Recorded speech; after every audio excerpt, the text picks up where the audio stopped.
Kita berdoa, ya Tuhan, kami bersyukur sebab masih ada kesempatan bagi kami untuk Engkau panggil menjadi teman sekerjamu.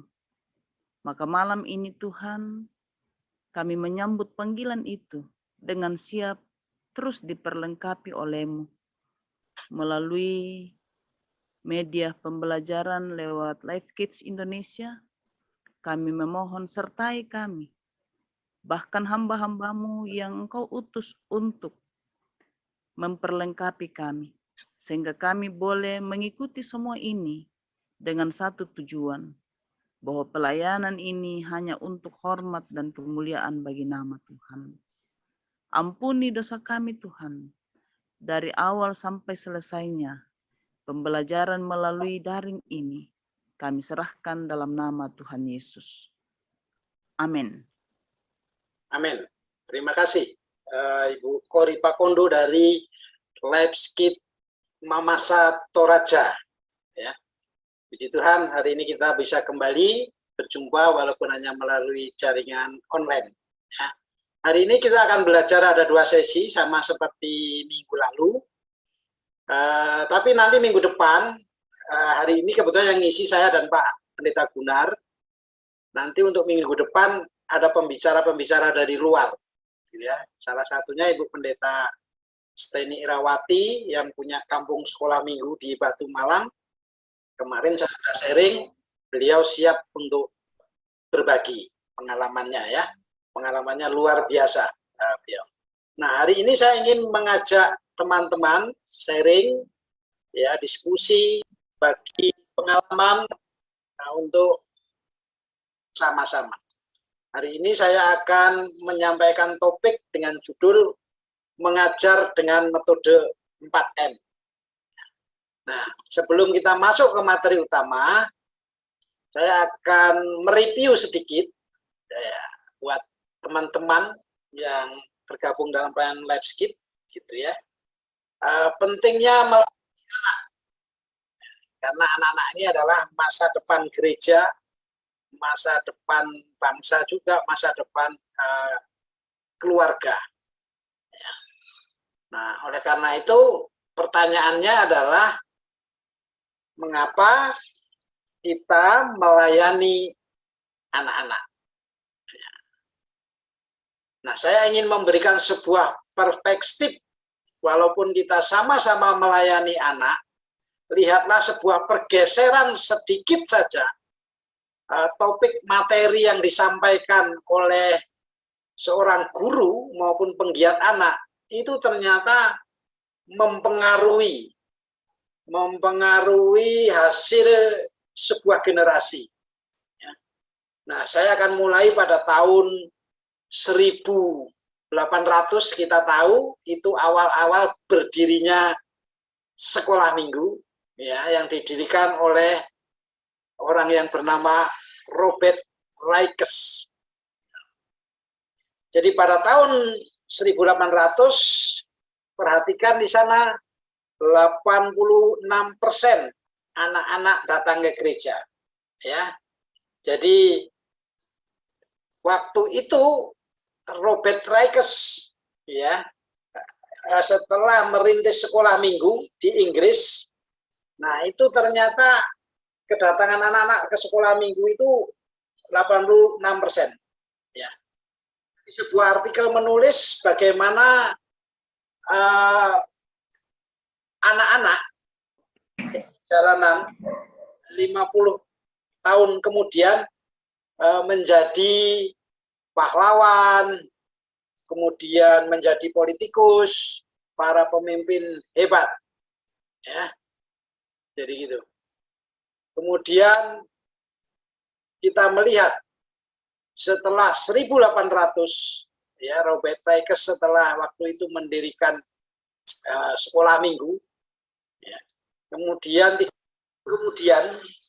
pada tahun 1830, ya, nah, sekolah minggu yang tadinya itu programnya itu adalah pemuritan yang holistik. Holistik itu artinya menyeluruh. ya, berbasis dengan komunitas. Ya. Jadi tidak hanya menjadi sekedar alat untuk menyampaikan, tetapi pelayanan sekolah minggu itu menyeluruh. Tidak hanya mengabarkan Injil, tetapi dia juga menyentuh bagian sosial, kehidupan, karakter building. Nah, kemudian kita melihat pada waktu itu, 1830, pendeta muda di Inggris bernama Young. Ya, mereka mengatakan bagaimana kalau kalian saja yang mengurus, ya gitu ya, mereka biarkan gereja mengurus bagian rohani saja. Jadi waktu 1800 Robert Raikes mendirikan sekolah minggu, itu dia visinya melayani anak-anak secara holistik. Dan di sana dicatat 86% anak-anak datang ke gereja. Ya. Jadi dia sentuh tidak hanya untuk rohaninya saja, tetapi kehidupannya, sosialnya, karakter buildingnya. Dan kemudian mereka ternyata dicatat banyak melahirkan politikus, pemimpin, pahlawan nasional. Tapi kemudian pada 1830 seorang pendeta muda dia mengubah visi tadi. Ya, kalau gini sekarang ini sekolah minggu nggak usah ngurusin kayak yang sifatnya sosial. Ya ngapain ngurusin anak-anak yang nggak punya biaya sekolah, yang hidupnya susah.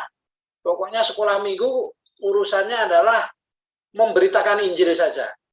Nah, ya. Dan akhirnya pada waktu itu 1830 dan dilakukan survei pada tahun 1900 terjadi penurunan. Artinya 86% anak datang ke gereja menjadi berapa? 50%. Ya. Itu kenapa terjadi pergeseran pemahaman terhadap konsep itu telah mengubah. Yang tadinya 86% anak-anak datang ke gereja yang dibawa oleh Robert Raikes karena programnya bagus, tidak hanya menyampaikan Injil, kabar baik kepada anak-anak, tapi dia juga menyentuh kehidupan sosial anak-anak, menolong mereka yang tidak mampu di dalam kehidupan maupun pendidikan. Tetapi Robert Young mengubah konsepnya, urusan sosial bukan urusan gereja lah, kira-kira. Urusan gereja itu pokoknya yang rohani aja, menyampaikan cerita Injil. Dan Anda lihat, terjadi penurunan anak-anak yang datang ke gereja. Ya. Yang tadinya tadi holistik menjadi hanya menceritakan apa? Injil saja. Dan teman-teman, Bapak Ibu semuanya, pada tahun 1950, ya, yang tadinya pemahaman sekolah minggu itu holistik, digeser separuh, dan sekarang lagi digeser lagi. Bukan lagi sebagai sarana penginjilan, tetapi sekolah minggu menjadi sarana belajar rohani saja bagi anak-anak. Nah, dan waktu itu, 1950, dilakukan survei yang tadinya dari 86% turun menjadi 50%, kemudian turun menjadi 1%. Anak-anak di Inggris datang ke gereja. Ya. Nah, jadi ternyata visi program itu menentukan. Tadi Robert Raikes mendirikan sekolah minggu, programnya bagus, tidak hanya mengabarkan Injil saja, tetapi dia juga menolong anak-anak dari segi sosial, dari segi karakter building. 86% anak-anak datang ke gereja, dan sejarah mencatat banyak pahlawan, politikus, ya orang-orang hebat lain. Tetapi Robert Young mengubah paradigmanya Robert Raikes 30 tahun kemudian. Gerejanya sekolah minggu tugasnya hanya menyampaikan sebagai sarana penginjilan. Kemudian pada tahun 1950, berarti hanya berselang 20 tahun saja, paradigma itu digeser lagi. Yang tadinya sebagai sarana penginjilan, sekarang digeser hanya menjadi tempat belajar saja. belajar rohani ya. Dan prosentase anak-anak Inggris yang datang hanya 1%. Ya. Sehingga dalam kurun waktu kurang lebih 100 tahun, dari tadi mulai Robert Rickes mendirikan sekolah minggu, ya, yaitu tahun 1776, ya. Setelah 50 tahun menghasilkan banyak pahlawan, politikus, pemimpin, orang hebat di sekolah minggu, pada tahun 1850 sudah bergeser, turun 86. Lalu tahun 1900 bergeser lagi, hilang tinggal 50%. Dan ketika sekolah minggu hanya menjadi sarana belajar rohani saja, bagi anak-anak, prosentasenya menjadi 1%. Ya.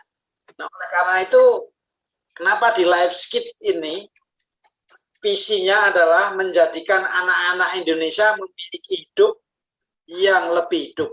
Artinya pelayanannya tidak hanya menyentuh penginjilan, tetapi juga kehidupan sosial anak-anak yang kita layani. Oleh karena itu, maka ada program sekolah anak, ya, ada bimbel, ada penginjilan juga, ya, bahkan kita ada komsel juga untuk anak-anak, bahkan untuk orang tua. Nah, itulah disebut dengan program holistik. Ya. Tapi nanti kalau sudah menggeser program itu, wah, di Life Skit hanya belajar bimbel aja lah, kira-kira gitu. Nggak usah perlu belajar apa, nggak usah perlu belajar sisi rohaninya. Maka kita melihat tadi bagaimana visi Robert Rickes melakukan pelayanan yang holistik, lalu digeser oleh Robert Young hanya sebagai sarana penginjilan. Lalu 20 tahun kemudian visi itu digeser hanya tempat belajar, maka terjadi kemerosotan. Nah, kita tidak ingin supaya kita juga belajar dari statistik ini, bahwa pelayanan yang holistik, yang menyeluruh, itu akan memberikan buah yang luar biasa. Ya. Nah, oleh karena itu hari ini saya akan mengajarkan tentang metode 4M. Ya, supaya apa? Supaya kita memiliki pola pelayanan yang holistik. Ya. Oleh karena itu maka Life Skit tidak hanya mendirikan yang sifatnya rohani, tetapi juga yang umum. Ya, karena visi daripada Life Skit yaitu menjadikan anak-anak Indonesia memiliki hidup yang lebih hidup. Nah, oke, Bapak Ibu, kita sekarang masuk kepada materi kita, ya, mengajar dengan metode 4M. Ya. Mungkin selama ini semua guru, pengajar, Bapak Ibu sudah punya metode masing-masing. Kiranya metode ini tidak menggantikan, tetapi bisa menjadikan referensi, menjadikan kekayaan yang baru, ya, seperti pengayaan. Nah, 4M itu singkatannya, M yang pertama adalah menyambut anak-anak. Nah, yang kedua, memuji Tuhan. Yang ketiga, mempelajari firman Tuhan. Lalu yang keempat, membuat aktivitas. Kira-kira ini polanya, ya.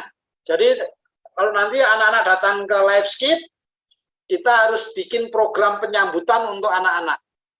Ya, lalu setelah itu diajak menyanyi, baru kemudian belajar, dan yang terakhir membuat aktivitas untuk memperkuat apa yang sudah dipelajari itu tinggal di dalam long term memory. Ya, jadi nggak ada nanti di Life Skit ujuk-ujuk datang anak-anak langsung mewarnai, membuat aktivitas atau main game. Ya, jadi harus mengikuti pola seperti ini. Kenapa kita harus menyambut anak-anak, baru nanti memuji Tuhan, lalu kemudian mempelajari firman Tuhan, lalu membuat aktivitas. Ya. Nah, Bapak Ibu, buku inilah yang saya tulis, yang selama saya pelayanan anak, ini yang selalu saya ajarkan di gereja-gereja mainstream, dan puji Tuhan, mereka banyak menggunakan, dan puji Tuhan, gitu ya. ya ini membuat sekolah minggu menjadi seru dan kreatif. Ya, karena dunia anak itu kan dunia yang menyenangkan. Jadi kita cara mengajarnya harus kreatif. Bukan lagi pakai metode zaman jadul, gurunya berdiri di depan, ngomong, terus anak-anak mendengarkan. Ya, kalau ada yang ribut sedikit, dibentak. Ini metode itu sudah kedaluarsa. Kita harus menggunakan metode pembelajaran namanya active learning. Ya, pembelajaran yang aktif. Nah, nanti kalau menggunakan 4M ini, kita harapkan mereka memiliki buah-buah. Ya, kebaikan, kejujuran, memiliki tanggung jawab, integritas, ya, menghormati orang tua, menghormati sesama, ya, mentaati perintah, tentu saja mereka juga mengasihi, mau mengampuni, ya, dan peduli. Itu nilai-nilai yang kita harapkan, karakter yang akan dimiliki oleh anak life skill, gitu ya. Nah, oleh karena itu, bagian yang pertama adalah, tadi saya sebutkan dari 4M, adalah menyambut anak-anak.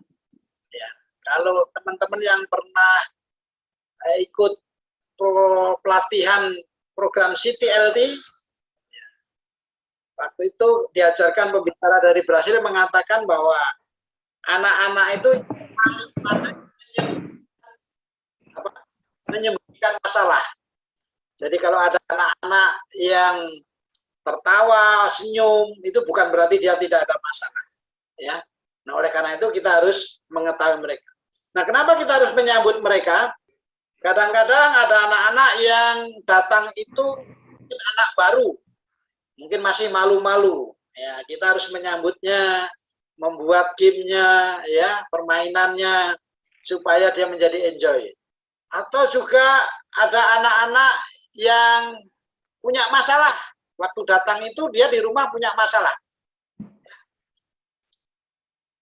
Masalahnya apa? Ya mungkin tadi mau berangkat dimarahi mama.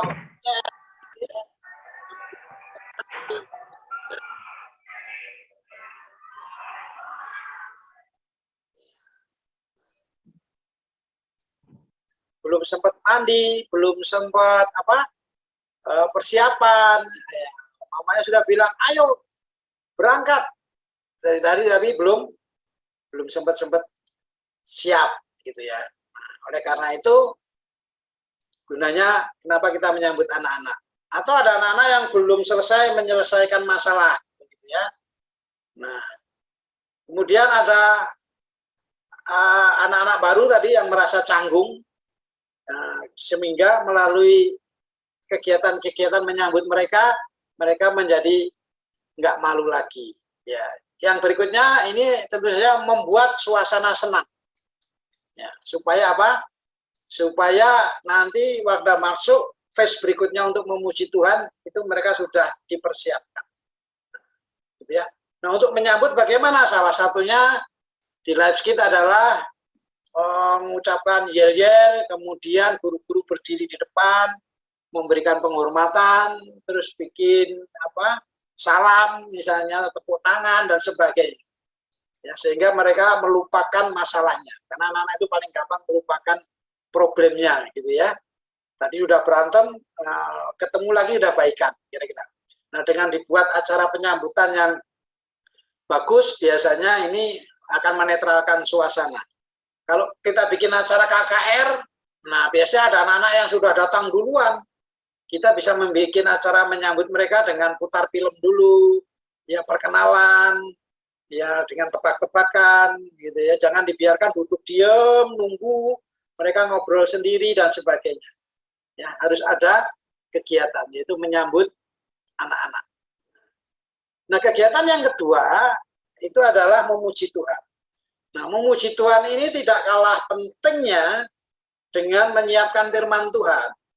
Ya, pujian yang menarik, dikemas dengan game, dengan permainan, itu akan membuat anak-anak menjadi gembira. Ya, saya seringkali sampaikan kredonya begini, buatlah anak-anak gembira, apapun yang Anda perintahkan, akan mereka lakukan. Jadi kalau anak-anak itu senang, kita perintah apa aja itu nurut. Kira-kira gitu.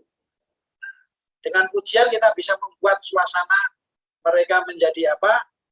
Menjadi dipersiapkan untuk memasuki belajar firman Tuhan.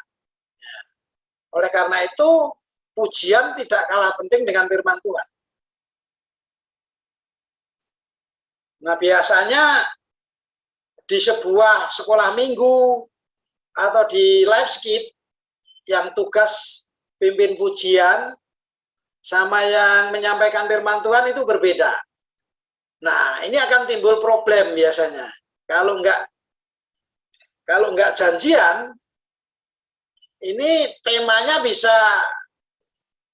menjadi rancu. Ya. Sebagai contoh begini, kalau firman Tuhannya akan mengajarkan tentang kasih, nah harusnya mulai awal kegiatan menyambut anak-anak, itu harus menggambarkan kasih. Permainannya, gamenya, itu juga menggambarkan tentang kasih. Nah, pujiannya juga harus menggambarkan tentang kasih. Gitu. Kalau nanti misalnya pujiannya katakan lagi, musuh kita adalah iblis, mari kita lawan, misalnya gitu kan. Nah, lalu bilang sambil semangat, siapa musuh kita adik-adik, anak-anak, iblis kak. Ya, berarti harus kita apa? Kita lawan. Musuh kita adalah iblis. Nah, sudah selesai. Karena nggak janjian sama yang firman Tuhannya, adik-adik, hari ini kakak akan mengajarkan tentang kasih. Kakak akan mengajarkan bagaimana caranya mengasihi musuh kita. Ya, karena firman Tuhan berkata, kasihilah musuhmu. Ya, tadi pujiannya suruh melawan musuh. Firman Tuhannya suruh mengasihi musuh. Nah, ini membingungkan. Ya. Nah, oleh karena itu temanya harus dibikin sama. Dari menyambut tentang kasih, ujiannya tentang kasih, firman Tuhannya tentang kasih, lalu nanti aktivitasnya juga menggambarkan tentang kasih. Nah, oleh karena pengajarannya sama temanya, tidak membingungkan, maka itu akan mudah diingat anak-anak dan diharapkan tinggal di dalam bagian otak kita yang disebut long term memory. Saya pernah sampaikan bahwa di otak kita ada 3 bagian memori yang disebut dengan register memori. Itu kalau informasi masuk sebentar langsung menguap.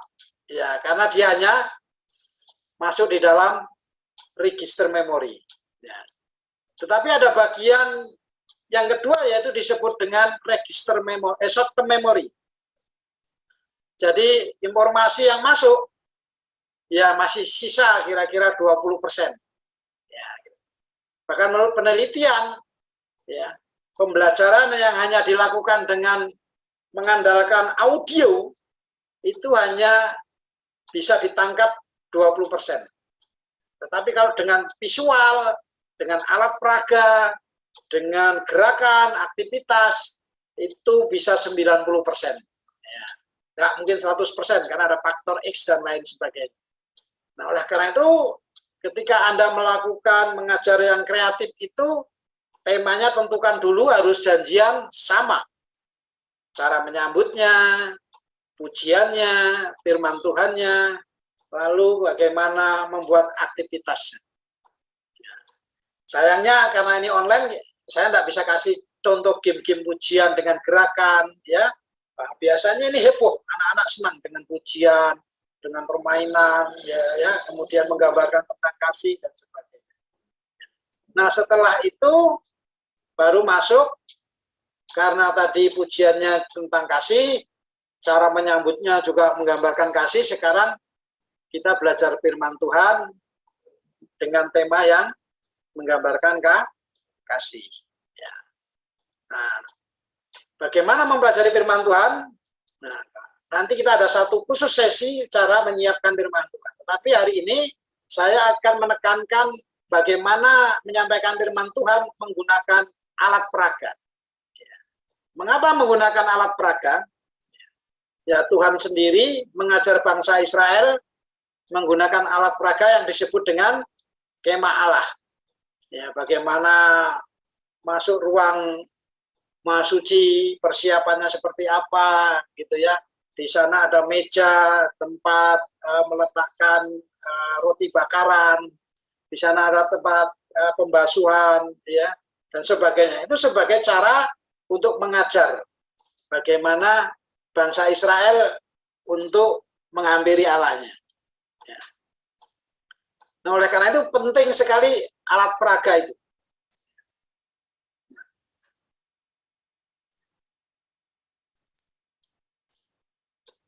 Nah, mengapa alat peraga? Tadi saya sudah sampaikan, apa yang didengar pada hari ini oleh manusia, nah biasanya hanya sanggup mengingat sebanyak 20% saja di kemudian hari. Nah, angka ini akan meningkat jikalau apa yang diceritakan itu selain didengar, juga dilihat, ya, melalui alat peraga, sehingga seorang anak akan memperoleh kesan yang jauh lebih mendalam. Alat peraga bisa menolong untuk mengingat sebanyak 50% dari apa yang dia dengar tapi dia lihat. Nah, penelitian di Harvard University Columbia menunjukkan bahwa alat peraga dapat meningkatkan tingkat ingatan kurang lebih 14–38% dibandingkan hanya menggunakan presentasi cerita doang tanpa menggunakan alat peraga sama sekali. Nah, penelitian ini membuktikan bahwa 80–90% dari apa yang kita pelajari itu banyak kita terima melalui mata. Ya. Nah, oleh karena itu kita juga mau belajar menggunakan alat peraga. Nah, kita lihat di sana bagaimana Tuhan menggunakan alat peraga. Pelangi pada zaman Nuh. Nah, ini LCD pertama di dunia. Ya, Tuhan menunjukkan juga misalnya kehadirannya melalui bentuk tiang awan dan tiang. Ya. Atau misalnya ketika tulisan tangan tampak di tembok di ruang istana Belsasar. Ya, Tuhan ini sedang menunjukkan kegunaan spidol, kira-kira gitu ya. Nah, ini Tuhan saja menggunakan alat peraga, menampilkan kepada siapa? Umatnya.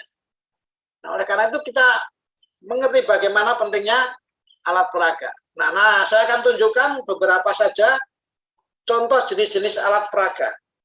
Dan nanti kita akan praktek. Ya, saya sudah sampaikan tadi untuk menyiapkan bahan-bahannya. Ya. Yang pertama, yang sederhana, ya, alat peraga yang disukai anak-anak itu menggambar. Ya. Gambar itu sangat menarik anak-anak berbagai umur. Ya. Baik itu siap pakai maupun nggak siap pakai. Ya, dia tidak akan menyita waktu di dalam persiapan. Ya. Jika akan digunakan untuk mengulangi cerita, misalnya Anda sudah menggunakan gambar itu untuk diulang lagi karena sudah minggu lalu, nah harus dipasang sebelum anak datang. Ya.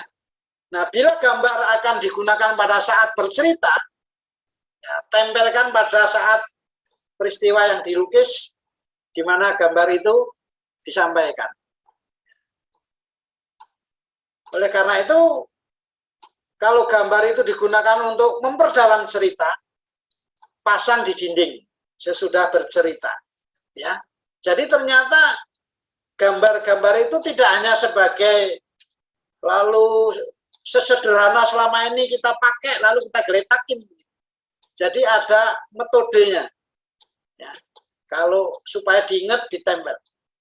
Kalau Anda pernah belajar teorinya Glenn Doman, bagaimana dia mengajar orang yang stroke, lalu memorinya hilang, lalu dia tempelkan gambar-gambar di dinding orang stroke itu.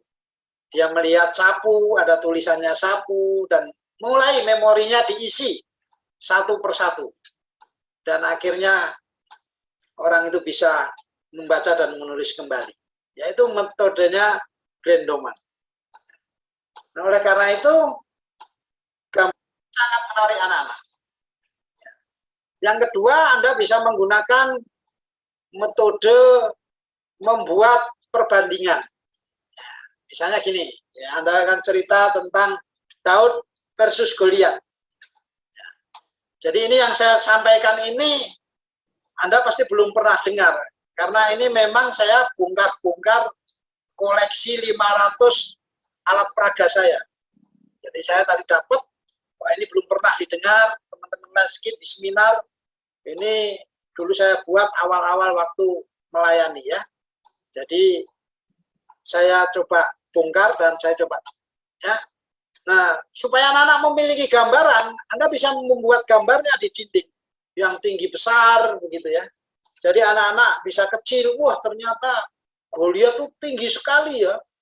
Wah kalau saya kira hanya tinggi sedengkulnya dia. Nah, dia bisa berimajinasi. Dia bisa membayangkan. Ya.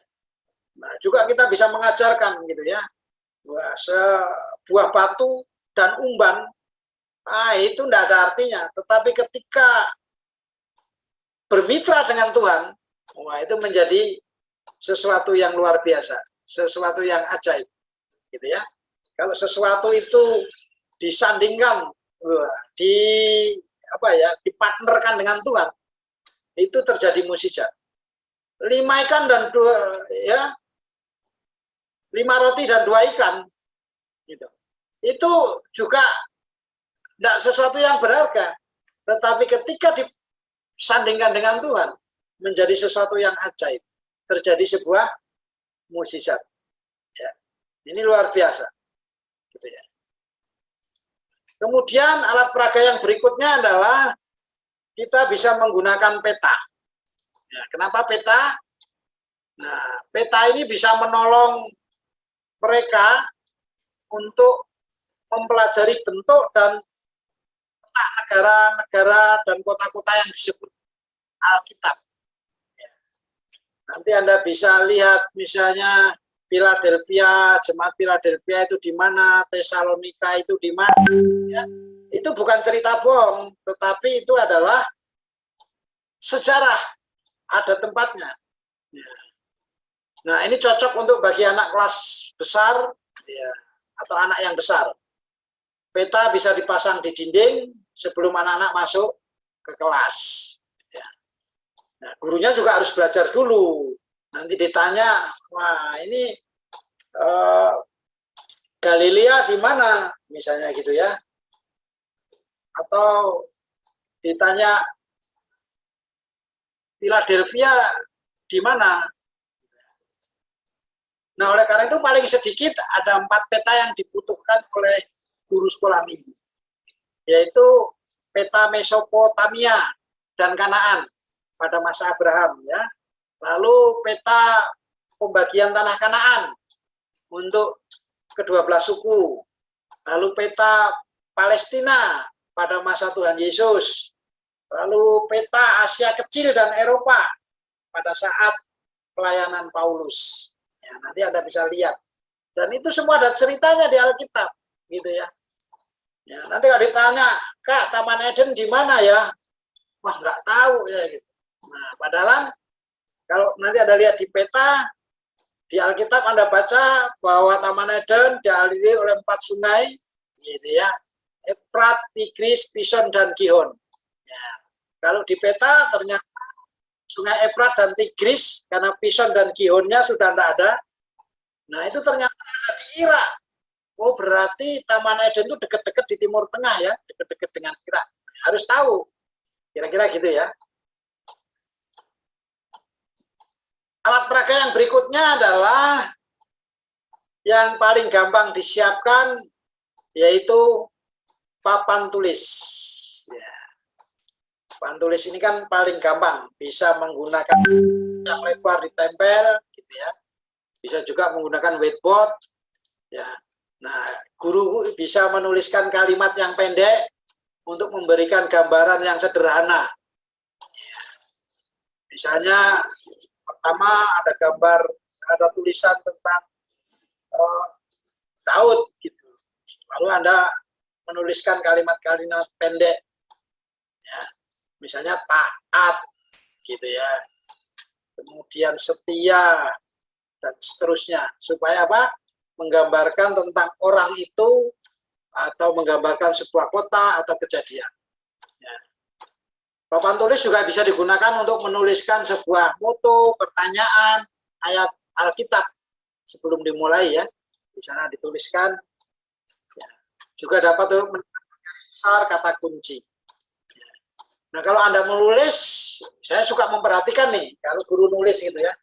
Dia suka nulis, anak-anak di belakang hanya lihat punggungnya. Nah, ini perlu diperhatikan kalau Anda menulis sambil nulis, jangan menghalangi pandangan anak-anak. Jadi letakkan papan tulis supaya bisa terlihat oleh anak-anak. Kemudian yang keempat adalah menggunakan panggung boneka. Ya. Nah, ini anak-anak kecil, anak-anak SD, ini sangat menyenangi ya pertunjukan panggung boneka.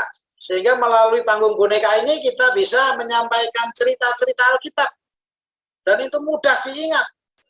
Dan anak-anak senang.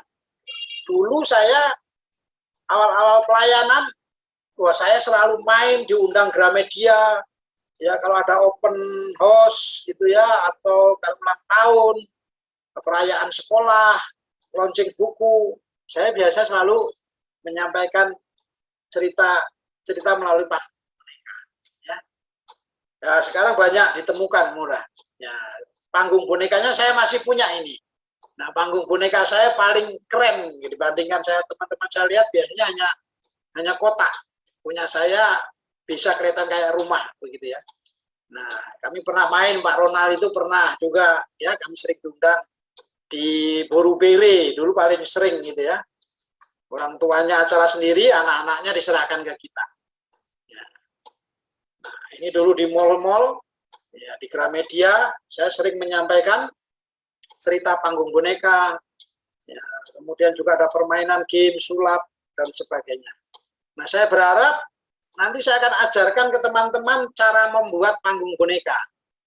Ya, menggunakan pipa pralon itu, yang pendek-pendek itu bisa disambung-sambung bentuk sebuah kerangka, lalu tinggal dipasang tenda atasnya itu sudah kayak jadi rumah.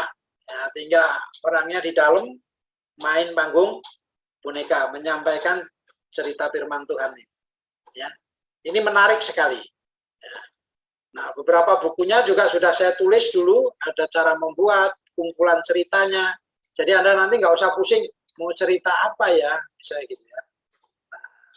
Di situ saya sudah tulis ada 50 cerita skenario panggung boneka. Untuk cerita ulang tahun, cerita tentang ketaatan, cerita yang anak nakal, baju baru, Natal, dan sebagainya. Semua udah ada ceritanya. Dan itu sudah dipraktekkan dan itu menarik buat anak-anak. Gitu ya. Nah, ini kalau Anda lihat gambarnya di sini kan, ini cerita waktu Natal, pakai topi Sinterklas, gitu ya, cerita tentang Natal. Tentang anak yang nggak punya baju baru, sedih, dan sebagainya, lalu dinasihati, ya Natal itu nggak perlu harus baju baru, ya, tapi yang penting hatinya yang baru, dan seterusnya. Ya, itu pesan-pesan yang bisa kita sampaikan lewat panggung boneka. Berikutnya adalah buku tanpa kata. Ya, buku tanpa kata itu ada 5 warna. Warna kuning tentang Allah atau surga, hitam dosa, merah Yesus atau darah Yesus, 5 bertobat, ya, hati menerima Tuhan Yesus sebagai Tuhan Juru Selamat, hijau hidup yang bertumbuh. Ya. Nah, buku ini diciptakan oleh seorang penginjil bernama Baedeker pada abad ke-18. Ya. Di YouTube saya itu saya sudah sampaikan siapa penemunya, lalu dari situ disempurnakan, ada di El Modi menggunakan buku tanpa kata, tapi waktu itu di El Modi masih menggunakan 3 warna. Lalu disempurna lagi oleh CEF, Children Evangelism Fellowship, ya, lalu ke Indonesia dibawa oleh PEA. Ya, PEA melahirkan LPA, LPA melahirkan JPA. Nah, JPA sekarang melahirkan ada LabSkit yang menggunakannya. Ya. Warna kuning bercerita tentang apa? Surga. Allah tinggal di sana tidak ada kesedihan, tidak ada dosa, ya jalan-jalannya terbuat dari emas, Wahyu 21 ayat 21, ya pintu gerbangnya terbuat dari mutiara, ya, warna hitam bicara tentang dosa. Ini garis besarnya ya, tapi detailnya nanti ada lagi. Saya punya penjelasan detailnya. Ya. Roma 3:23, karena setiap orang sudah berbuat dosa, maka dia kehilangan kemuliaan Allah. Roma 6:23, upah dosa adalah maut, gitu ya. Lalu kemudian warna merah, ya. Yesus menebus dosa manusia. Ya, akhirnya yang mengubah hati manusia dari yang tadinya jahat, warna hitam, ya, digambarkan sebagai dosa. Ya, di sana ada karakter berbagai macam bentuk dari binatang. Tetapi setelah terima Tuhan Yesus, karakternya diubahkan. Ya, seperti merpati, tulus, ya, salib, ya, kemudian firman Tuhan, ya, dan karakter-karakter yang lain.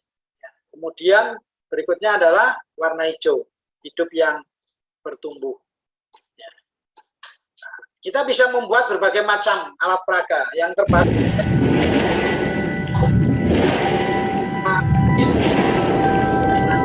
Ini alat peraganya gampang di.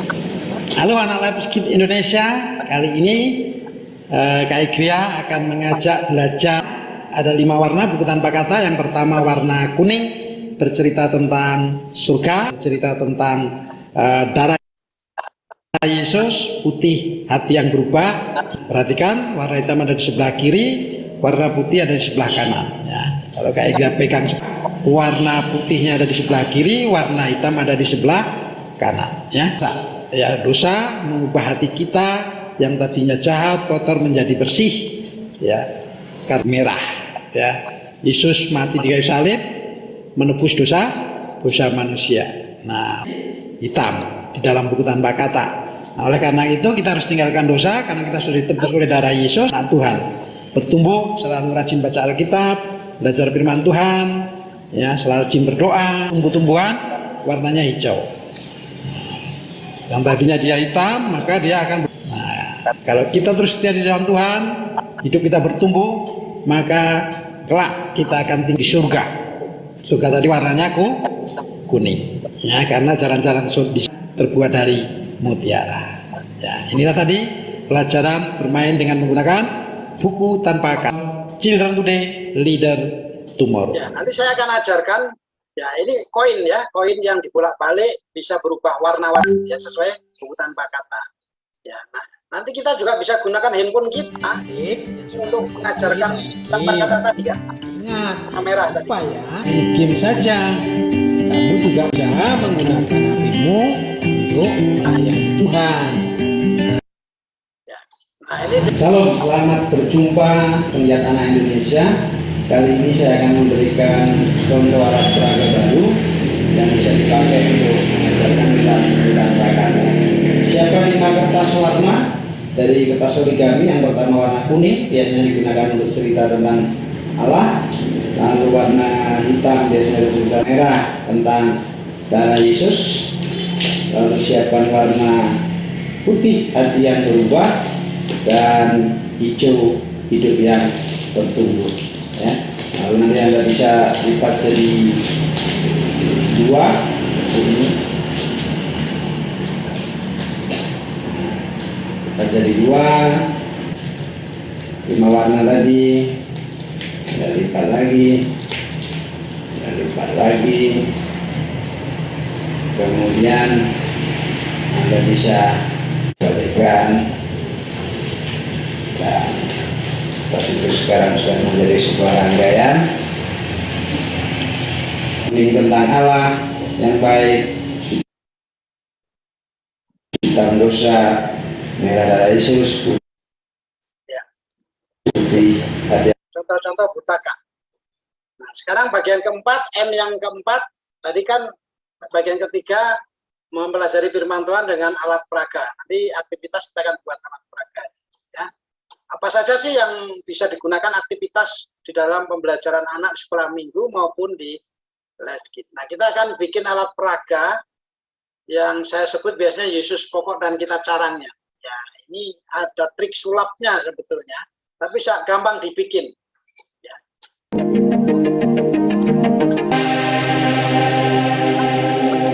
Baik, sebelum kita membuat tangnya, kita siapkan bahannya, yaitu kertas HPS 1 lembar, lalu double tape, lalu gunting, spidol. Jadi bisa pakai kertas HPS, kertas koran, kertas bekas majalah, bungkus, atau apa saja. Dan yang terakhir adalah lem kertas. Nah, sekarang mari kita coba lipat menjadi 2 di bagian tengahnya, lipat lagi menjadi 2. Ya. Jadi nanti Anda akan memiliki empas yang sudah dipotong. Nah, kita potong di bagian, usahakan cara memotongnya jangan sampai miring-miring, tetapi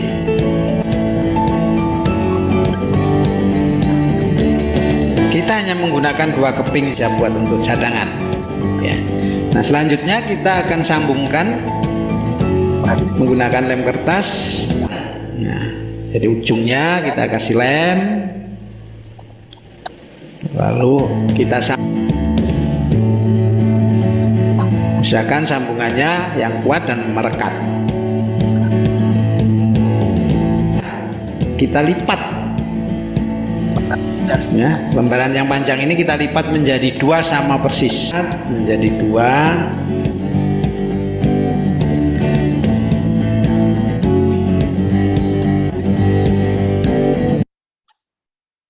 Teman-teman, kalau kertasnya panjang, nggak perlu disambung, ya, cukup langsung dilipat saja.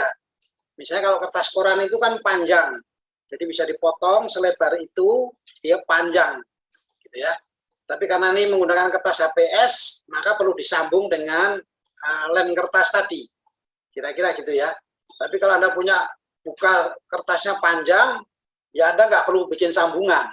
Kira-kira gitu. Ini kenapa disambung? Karena pendek, sehingga dia perlu disambung supaya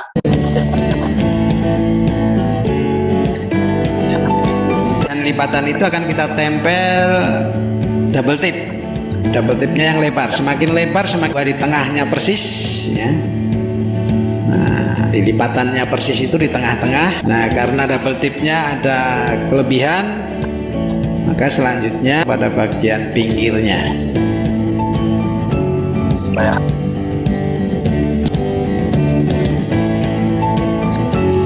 Sisi kiri dan sisi kanan ada tepinya.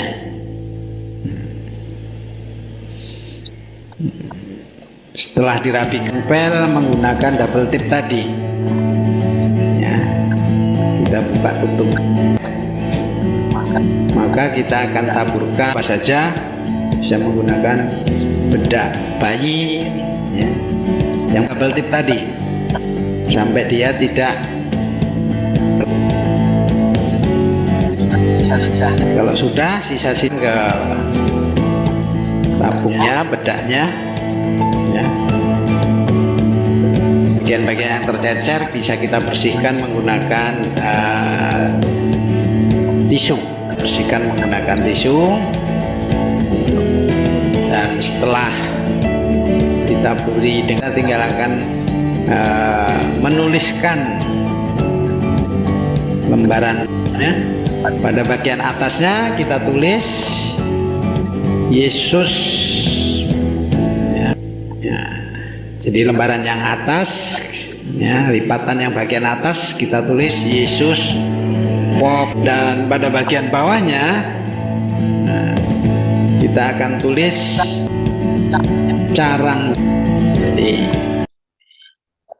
dan kita carangnya, ya, jadi bagian atas. Nah, sekarang sudah siap, ya, untuk mengajar tentang Yesus pokok dan kita carangnya. Nah, nanti cara menggunakannya, kita bisa pokok anggur yang tidak berbuah itu akan dipangkas, ya, dipotong misalnya gitu ya.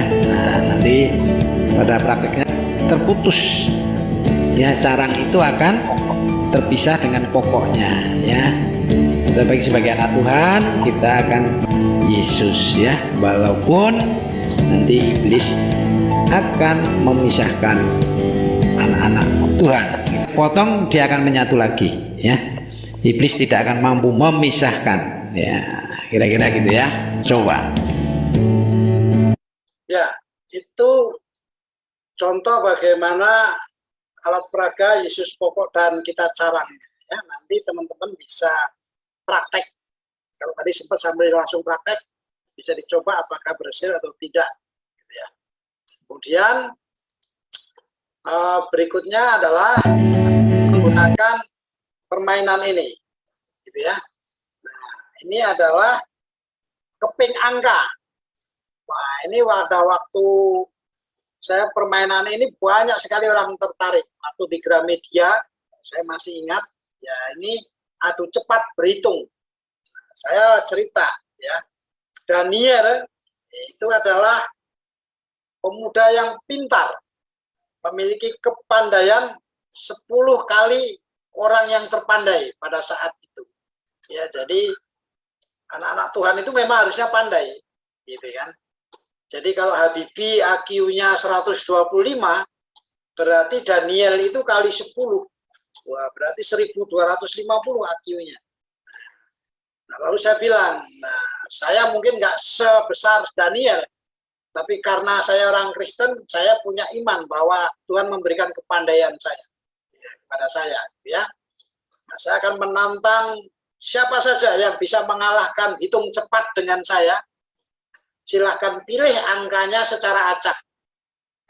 Jadi kita bikin keping-kepingan ini ada berapa? 1, 2, 3, 4, 5, 7 keping, ya. Dia boleh memilih secara acak 4 keping, gitu ya. Nah, dia bisa menggunakan kalkulator, saya tidak. Nah, waktu itu di Gramedia ditonton banyak orang, kemudian dibuktikan secepat apapun tidak ada yang bisa mengalahkan saya. Hanya ada satu ibu itu hampir mengalahkan saya, cepat sekali. Ternyata setelah saya tanya, dia juragan beras, ya biasa ngitung pakai kalkulator. Nah, misalnya begini, dipilih secara acak, saya anggap seperti ini, gitu ya. Anda pakai kalkulator, Anda ngitung, Anda baru ngetik 4 angka itu, saya sudah temu jawabannya, ya. Saya bisa jawabannya adalah 2, 5, 2, 6, 1. Ya, kira-kira gitu ya. Nah, gimana caranya? Nah, coba saya, ini ya, saya bisa jumlahkan. Di sini hasilnya adalah 2, 5, gitu ya. 2, 6, 1. Hasilnya adalah 25.261. Anda baru ngitung jumlah ketik-ketik, nggak akan pernah bisa mengalahkan kecepatan saya. Karena saya tahu rumusnya, ya. Jadi secepat apapun tidak akan bisa mengalahkan. Nah, lalu saya cerita, itulah kehebatannya orang Kristen. Daniel aja memiliki 10 kepandaian IQ daripada orang-orang yang paling pintar. Jadi rumusnya Anda nggak perlu menjumlahkan. Anda jumlahnya 4.569 tambah 3041, mencet kalkulator, Anda sudah ketemu jawaban. Nah, kenapa saya bisa menemukan jawaban dengan cepat? Anda lihat baris kedua ini saja. Ya. Nah, abaikan angka yang lain. Lalu Anda tinggal tambahkan 2 di depan, lalu di bawah 3 itu angka 2 juga, gitu ya. Di sini juga 2, di sini juga 2, di sini 0, gitu ya. Jadi tambahkan 2, 2, 2, 0. Maka hasilnya adalah 25.261. Ya. Jadi waktu dia mau jumlahkan, Anda sudah lihat, karena di sini itu angkanya ini, maka adalah angkanya berapa? 0, 4, 1, ya Anda nanti tinggal jumlahkan 2, 2, 2, 2, 0. Lalu nanti akan ketemu hasilnya 25, 2, 6, 1. Nggak percaya silahkan jumlahkan. Hasilnya pasti sebesar itu. Ya, dan saya sudah buktikan berkali-kali tidak ada yang mampu mengalahkan dengan kecepatan rumus ini. Walaupun dia menggunakan kalkulator. Nah, karena itu nanti kita bisa gunakan ini untuk permainan menarik anak-anak. Ya, kira-kira gitu. Lalu ini permainan juga bisa menarik. Nah, ini kemarin saya coba di Sanggau ya, di tempat Pak Thomas. Mereka happy sekali. Bagaimana menyusun kalimat. Ya, jadi lucu sekali. Gitu ya. Nanti kartu-kartu ini mereka ambil, misalnya dia ambil burung. Gitu ya.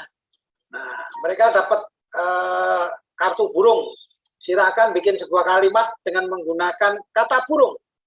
Ya, tapi syaratnya hanya boleh ditambah 1 kata. Ya, 1 kartu itu hanya boleh ditambah 1 kartu. Jadi kalau burung, jadi kalimatnya adalah burung terbang. Nah, masih masuk. Karena memang burung bisa terbang. Ya, lalu kartunya dikocok lagi. Ya, kemudian dia suruh ambil 1 kartu lagi. Ya, ternyata dia dapat tulisan monyet. Nah, dia mulai bingung. Tambahkan di kata burung terbang dengan monyet dan 1 kata. Ya. Kemudian dia bisa bikin kalimat, ya, monyet melihat burung terbang. Wah, betul. Ya. Nanti ambil lagi. Dia kemudian 1 kartu. Ternyata dia dapat bola. Wah, tambah sulit lagi.